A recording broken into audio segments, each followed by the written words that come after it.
भारत के बच्चे हैं, आगे बढ़ते जाएंगे। हम भारत के बच्चे हैं, आगे बढ़ते जाएंगे। हमें न समझो नन्हे मुन्ने, हम हैं वफा के पुतले, हम हैं वफा के पुतले।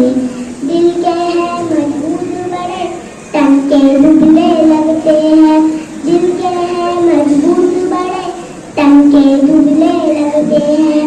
हम भारत के बच्चे हैं, आगे बढ़ते जाएंगे। हम भारत के बच्चे हैं, आगे बढ़ते जाएंगे। हमें न समझो यूं ही, हम हैं उम्मीद वतन की, हम हैं उम्मीद वतन की। सब कुछ निछावे। मेरी अम्मी आ गई। अरे अम्मी, तुम रो क्यों रही हो? प्यारी अम्मी, कल सुबह से पहले पहले मुझे फांसी दे दी जाएगी। तुम देखना, जब ये मेरा जिस्म लाश की सूरत में तुम्हारे सामने आए तो आंसू मत बहाना, बल्कि मुझे ऐसे रुखसत करना जैसे एक माँ अपने बेटे को दुल्हा बनाकर दुल्हन लाने के लिए बारात के साथ भेजती है। तुम देखना माँ, तुम्हारा ये बेटा आजादी की दुल्हन जरूर साथ लेकर आएगा।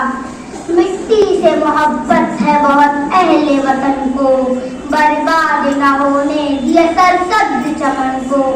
इस तरह सुरखरू अंदाज मोहब्बत जैसे कि सवारा गया खुशियों की दुल्हन को। प्यारी अम्मी, आज से बड़ी एक माँ और है, और वो माँ मेरा भारत देश है, जिसके लिए कल मैं शहीद हो जाऊंगा। शहीदों की चिताओं पर लगेंगे हर बरस मेले, शहीदों की चिताओं पर लगेंगे हर बरस मेले। वतन पर मिटने वालों का यही वाकई निशा होगा। शुक्रिया। उन्होंने हमें अपने नारों के जरिए, अपनी तहरीरों और तकरीरों के जरिए ये बात ज़हन नशीन कराएंगे, उठो मगर ना हश्र ना होगा फिर कभी। अजीज दोस्तों, इस नारे ने हर अमन पसंद इंसाफ पसंद को झिझोर डाला और उन्होंने अपने लहू से शम्म आजादी को रोशन किया। 15 अगस्त 1947 से कबल हमारा वतन अंग्रेजों के कब्जे में था। अंग्रेजों ने भारतीयों से आजादी छीनी, ताज और तख्त छीना था। इस वजह से अंग्रेजी हुकूमत के खिलाफ हिंदुस्तानियों की नफरत कुदरती थी। मुल्क के तमाम लोग गुलामी की जिंदगी काट रहे थे, तरह तरह के मसालिम, कैद और बंद की सजाएं बर्दाश्त कर रहे थे। पूरा हिंदुस्तान एक बातिल कौम के जुल्म और सितम का निशाना बना हुआ था। ऐसे नाजुक तरीन दौर में मुजाहिदीन आजादी ने मुकम्मल आजादी का नारा बुलंद किया। आजादी के ख्यालात अपने अखबारों, अपने अशआरों के जरिए आम किया और भारतीयों में जंग आजादी की रूह फूकी और आजादी के जद्दोजहद से हिंदुस्तान को चमन-ए-जार बना दिया। मिट गए वो खुद मगर मिटने ना दी वतन की आबरू, मिट गए वो खुद मगर मिटने ना दी वतन की आबरू। उन शहीदाने वतन को बारहा मेरा सलाम।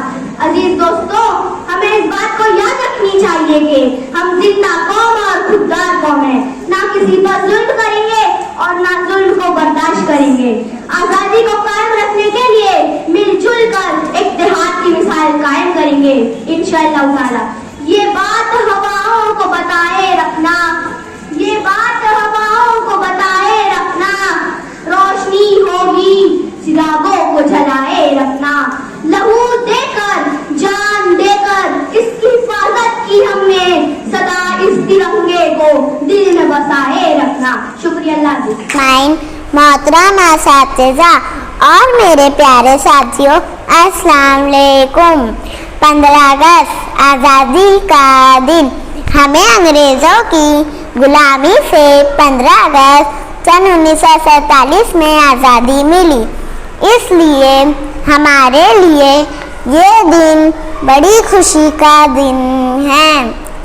इस दिन सारे मुल्क में छुट्टी रहती है ताकि ये लोग इस दिन को पूरे जोश और खरोश से मनाएं। इस दिन हिंदुस्तान के सदर और वजीर आज़म लाल किले पर कौमी झंडा लहराते हैं, फौज की सलामी लेते हैं कौम को आज़ादी का पैगाम देते हैं। तमाम सरकारी इमारतों, स्कूलों, कॉलेजों, दफ्तरों और अवामी जगहों पर 15 अगस्त को झंडा लहराने की रस्म अदा की जाती है। बच्चों को मिठाइयाँ तकसीम की जाती है, कुछ खेल कूद भी होता है। आज़ादी का दिन हमें मुल्क के लिए कुर्बानी का पैगाम देता है। खुदा हाफिज़। अस्सलाम वालेकुम वरहमतुल्लाहि वबरकातुहू। मैं आज आपको एक तकरीर सुनाने जा रही हूँ जिसका उन्वान है यौम आज़ादी। 15 अगस्त 1947 को हमारा मुल्क आज़ाद हुआ था। हम आज आज़ाद मुल्क की आज़ादी में सांस ले रहे हैं। हमें आज़ादी का जद्दोजहद और बड़ी कुर्बानियों के बाद मिली। महात्मा गांधी से लेकर लोकमान्य तिलक तक और मौलाना आज़ाद से लेकर अशफाकुल्लाह खान तक रहनुमाओं ने मुल्क को आज़ाद कराने में किरदार अदा किया। अब इस आज़ादी को संभालना और बाकी रखना हमारी जिम्मेदारी है, क्योंकि आज़ादी सिर्फ आज़ादी नहीं, एक अनमोल एहसास है और सबसे बढ़कर खुदा की अजीम नेमत है। अस्सलाम वालेकुम। मेरी तकरीर का उन्वान है यौम आज़ादी। आज़ादी एक अजीम नेमत है। हमारा मुल्क 15 अगस्त 1947 को अंग्रेज़ों की गुलामी से आज़ाद हुआ। अंग्रेज़ हमारे मुल्क में तिजारत की गश्त से आए और धीरे धीरे मुल्क की सियासत में हिस्सा लेने लगे। अंग्रेज़ों ने हिंदुस्तानियों पर जुल्म सितम के पहाड़ तोड़ दिए। अंग्रेज़ों के बढ़ते हुए जुल्म सितम के खिलाफ बेशुमार रहनुमाओं ने अंग्रेज़ों के खिलाफ मुख्तलिफ तहरीकें चलाई। तहरीकों में आज़ादी का मुतालबा किया, जिसकी वजह से जेल गए और अपनी जानों की कुर्बानियाँ दी। तकरीबन 150 साल की इन तहरीकों, कुर्बानियों, कोशिशों, जद्दोजहद के बाद 15 अगस्त 1943 को हमारे मुल्क को आज़ादी मिली। जब से हर साल 15 अगस्त यौम आज़ादी के तौर पर पूरे हिंदुस्तान में बड़ी शान और शौकत और धूमधाम से मनाया जाता है। यौम आज़ादी का दिन बनाते हुए हमें